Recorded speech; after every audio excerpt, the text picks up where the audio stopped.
Have you heard the chilling story of the security breach that has cost an estimated $9.9 billion so far? Settle in for a spooky cybersecurity tale about the biggest hack of the year. MoveIt Transfer, a managed file transfer service used by thousands of organisations around the world to move large amounts of often sensitive data over the internet, first disclosed a zero-day vulnerability in May this year.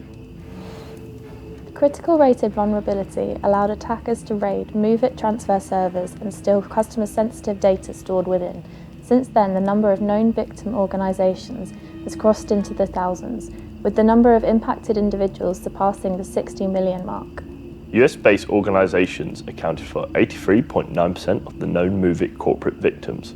But the breaches continued when in July, US government services contracting giant Maximus became the largest victim of the MoveIt breach after confirming that hackers had accessed their personal health information, including social security numbers of as many as 11 million individuals. The total cost of the MoveIt mass hacks is still growing, whilst the group behind the hacking campaign, CLOP, could earn an estimated $100 million from organisations giving in and paying their ransomware demands. Some say the fallout of this hack is still ongoing, but it's clear organisations need to take their cybersecurity seriously to prevent cyber attacks and ransomware demands in the future. For more information about cyber attacks and how to ensure your business security, visit hyve.com.